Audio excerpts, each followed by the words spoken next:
Hi, this is Joseph with FTH 202, week 5. Um, so in this course, I don't really think there's 10 specific things that I can point out that help me as a gunsmith, because overall, the class in its entirety helped me out, since I was never really familiar with revolvers.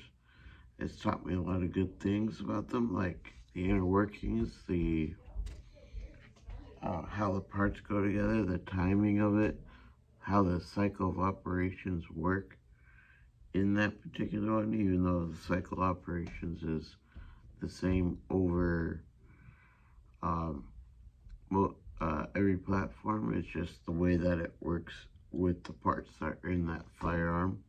It also taught me how the safety works on this, and some good history and overall innovations in the revolver platform. So now that we got that out of the way, we're going to go ahead and discuss about how to inspect and see the health of a firearm. So what I would do is take this firearm. It is free and clear of any live ammunition, and so is the workspace. I do have some dummy rounds to do the dummy round cycle of operations check. And first thing I'm going to do is inspect the outside to make sure there's no blemishes or anything like that. Gonna go look at the fasteners, like there, and even over here. And when I get the hand grip off, I'm gonna look at the fasteners that are in there and there. I'm gonna look at the bore and the crown inside to make sure that that's all good. I'm gonna open this up. I'm gonna look at the ratchet pad and the cylinders themselves, at which point I can look back and see what the face of the breech face is. I can grab a flashlight now and look down the barrel itself and see what kind of condition that is in. I'm going to take a look at the sights to see what kind of condition those are in.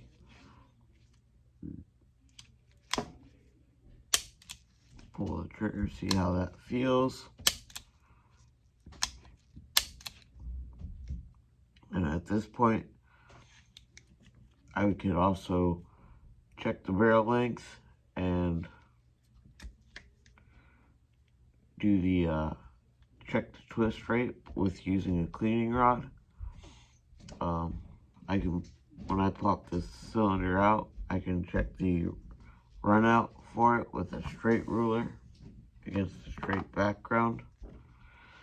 And going into the dry fire with the dummy rounds.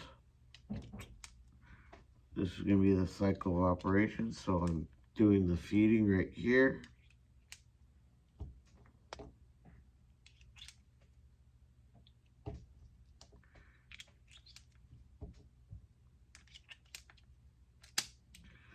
Make sure that that locks up nice and secure.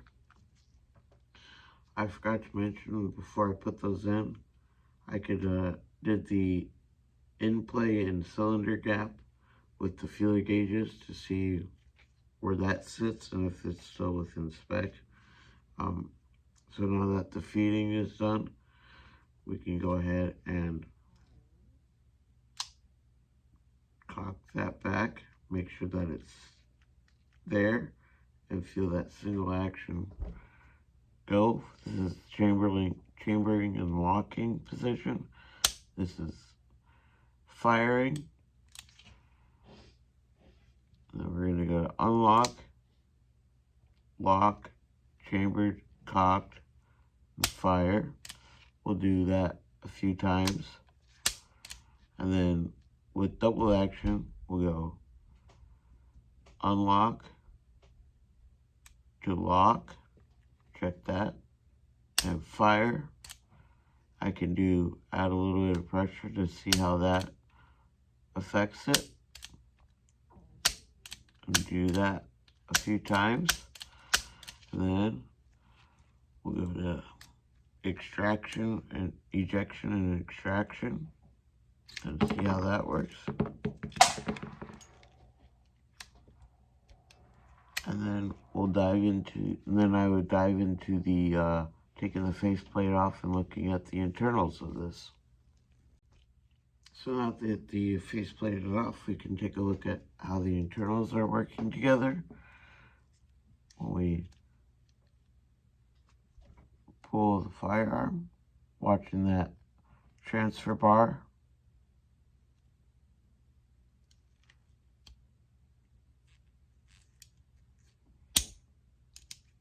How that works together, how the hand moves up, how the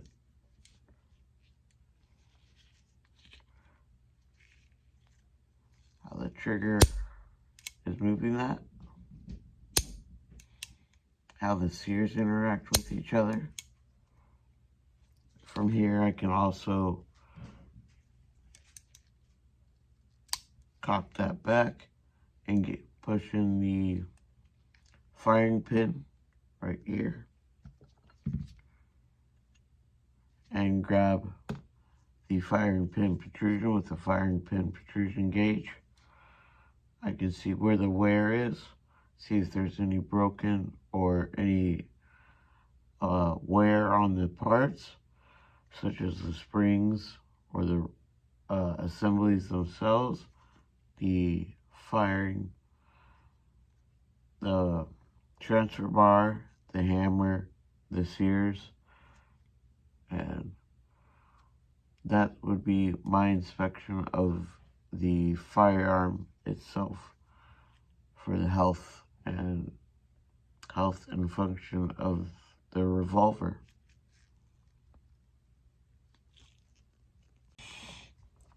Now, two of the things that I think are pretty innovative on the double action revolver is, first, the way you load it by that swing out cylinder.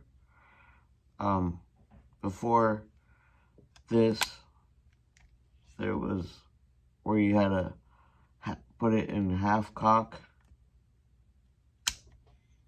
and then there would be a door right here, and you'd have to slide in the rounds individually that way. And then the second one, you can still see that very rarely see that on some of the double actions still today, but it's very hard to find. The second one is actually a safety feature, and that's when Ruger, I believe, cut the hammer right there and put a trigger bar,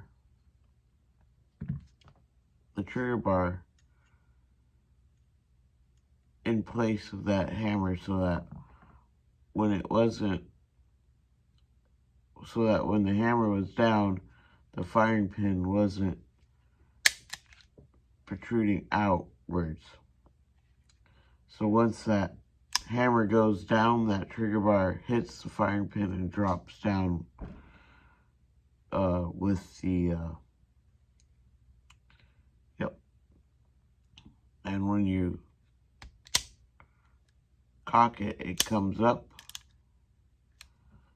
and it goes into place, and then it drops as soon as that hammer is released. So that's another thing that I thought was pretty innovative. So that's it for this week.